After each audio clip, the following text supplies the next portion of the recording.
착한 TV로 공부해서 서울 가서 건물 사자.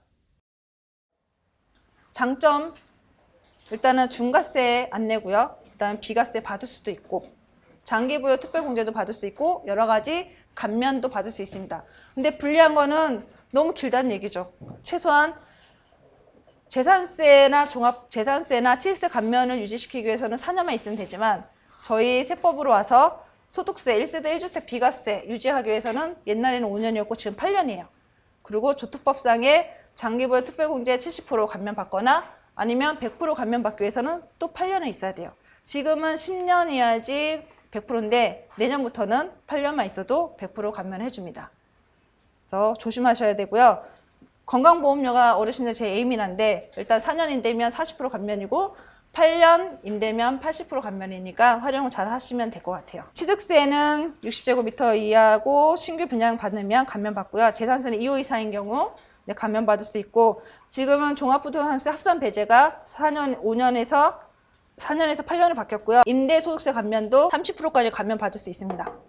작년까지는 3호였는데 올해부터는 1호 이상이어도 받을 수 있고요. 맨 밑에 과세특례는 조특법상 과세특례인데 원래는 4년 단기 임대하겠다고 등록을 했는데요. 살다 보면 팔리지 않겠죠.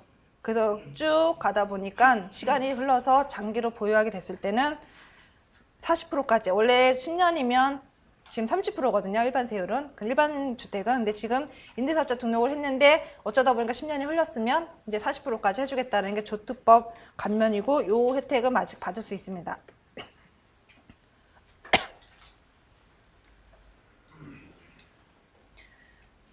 아까 그 공실에 대해서 설명을 드렸는데, 장기 임대주택 같은 경우 기본적으로 3개월이라고 생각하시면 됩니다.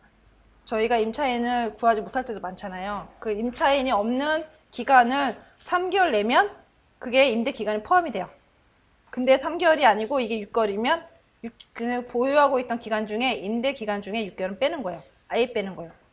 3개월 내에 임차인이 구해지면 전체가 다 임대 기간에 들어가는 거고, 6개월 지나서 임차인을 구하게 되면 6개월 자체가 없어진다고 생각하시면 돼요. 그래서 월수 계산하실 때 잘 하셔야 돼요. 장기 일반 주택비에 취득세 감면이 있고요. 재산세도 2호 이상이면 감면 받을 수 있습니다. 그리고 종합부동산세 이제는 8년 이상이어야지만 감면 합산 배제되니까 나중에 신청하시면 되고요. 임대소득세는 1호 이상이어도 75%까지. 저희가 상가임대 주택 임대를 오피스텔 70만 원씩 받으면 1년에 한 1,000만 원 정도 되잖아요. 1,000만 원에 대해서 세금이 6%면 60만 원이에요. 그 60만 원 중에 75%를 뺀다고 생각하시면 돼요. 일단 단기로 등록했다가 지금 장기로 전환하는 사람이 많거든요. 전환하는 이유는 조특법상 장기보유 특별공제하고 100% 감면을 받기 위해서 지금 전환하는 사람이 되게 많습니다. 그럼 전환을 어떻게 해야 되냐? 개인, 내가 임대업을 하다가 팔면 개인이고요. 개인으로서 부동산 팔면 양도소득세입니다. 그리고 매매업자, 부동산 매매업자로 사업을 하면 부동산 매매업자는 종합소득세로 과세되는 거고요. 법인인 경우에는 법인세가 과세됩니다. 그래서 소득이 다른데, 이 소득이 다른 게 세율 구간 비교해보면 법인은 10에서 25%지만 결국은 20%라고 생각하시면 되고요.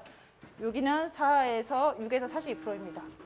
42%고요. 중과 규정이 있는데 법인도 중과 규정이 있고요. 종합소득세도 다 있어요. 근데 개인 같은 경우는 똑같다고 보면 돼요. 비교과세가 적용되기 때문에 이 부동산 매매업자랑 그냥 양도소득자가 부동산 판매하는 거랑 세율 적용은 똑같다고 보면 되는데, 임대사업자 등록을 하면 배제해주죠. 하지만 얘는 등록이 안 되겠죠. 오래 보유할 이유도 없고 그러려고 매매업을 하는 거 아니기 때문에.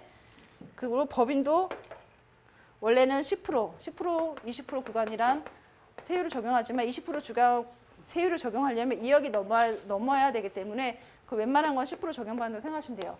근데 이 10%에다가 법인세도 중과세 규정이 있어요. 토지를 팔아도 나대지, 비사업용 토지를 팔아도 10% 중과가 있고, 주택은 비사업용이든 사업용이든 상관없이 무조건 10%예요. 내가 법인으로서 부동산 임대업을 하거나 법인으로서 부동산 매매업을 해도 주택은 주택이기 때문에 무조건 10%로 과세를 또 추가합니다. 그래도 법인이 등록을 하면 이걸 안 하는 거예요. 그래서 법인사업자를 등록을 해요. 등록을 하고 5년만 등록하면 중과가 안 되기 때문에 법인을 하는 경우에는 등록하는 것도 괜찮습니다. 단기 팔 거 아니면 등록해놓고, 그리고 이 법은 장기 임대주택이랑 비슷해서 5% 제한 규정이 아직 명시되어 있지는 않아요. 중과 규정인. 그래서 일단 등록해놓고 5년 지나면 나중에 10% 추가로 안 받아도 되니까 이것도 활용하면 좋을 것 같고요. 얘는 주택을 아무리 많이 갖고 있어도 개인 주택이 아니기 때문에 이 법인이 갖고 있는 주택은 주택수에 들어가지 않죠. 중과세도 아니고 그리고 비과세 내가 가지고 내가 거주하고 있는 이 주택에 대해서 영향을 미치지 않습니다. 그리고 부동산 매매업인 경우에는 내가 매매업으로 다른 주택을 다 매매업으로 묶어놓으면 내가 살고 있는 주택은 비과세를 받을 수 있습니다. 물론 양도 개인이 갖고 있는 것도 마찬가지고. 추가 부담에 대해서 또 설명을 해보면요. 양도는 일단은 아까 말씀드린 것이 여러 채 사면 추가 부담이 생길 수도 있는 거고요. 한 채만 팔면 추가 부담은 없습니다. 근데 개인 사업자는 일단 팔 때마다 양도소득세처럼 세금 미리 내야 되고요. 그게 예정 신고고 5월에 확정 신고를 또 해야 됩니다. 이때 또 추가 부담이 생기는 거고요. 법인 같은 경우에는 추가 부담이라는 거면 이거죠. 법인이 벌은 돈. 법인이 1억을 벌었어요. 1억을 벌면 10% 세금 내야 하기 때문에 10% 1,000만 원을 빼면 지금 법인의 잉여금에 9천만 원이 남아 있습니다. 이거는 법인 돈이에요. 그래서 법인이 A 법인이 있는데 A 법인의 주주가 B, C 50%씩 갖고 있다고 하면요. 이 9천만 원을 각각 B하고 C가 가져갈 수 있습니다. 배당이 될 수도 있고, 네, 그리고 근로소득일 수도 있고, 그리고 가끔은 사업소득이 되기도 하고요. 가끔은 기타 소득이 되기도 합니다. 법인은 법인이고 개인이 법인이 하는 영업 행위를 도와주고 소득을 얻어가는 방법은 여러 가지인데 배당일 수도 있고 기타일 수도 있고 사업소득일 수도 있고 인적용역 사업소득을 말씀드리는 거거든요. 3.3% 하는 거 할 수도 있고 여러 가지 틀립니다. 또 지난번에 말씀드린 것처럼 그래도 법인을 해야 되는 이유는 법인과 개인이 저희가 양도차익이 10억이라고 하면 10억에 대해서 벌써 여기 42% 내야 되지만 얘는 20% 내고 끝나는 건데 이 남은 금액 있잖아요. 10억에서 8억 남았을 거고 얘는 42% 빼면 5억 8천이겠죠? 예, 8천이 남아 있겠죠. 그럼 나머지 이거를 얘는 그냥 개인이 일시에 가져가는 거고 얘는 법인에서 개인이 한테 가져갈 때 세금 또 내는데 이 구간이 지금 20%로 좀 부과를 받았으면 20% 밑에 구간으로 여기 지금 42% 과세 받았잖아요.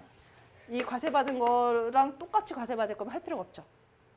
그러니까 이 20%하고 이 47% 사이 22%죠. 22%의 밑에 구간으로 받아가야 되는 거예요.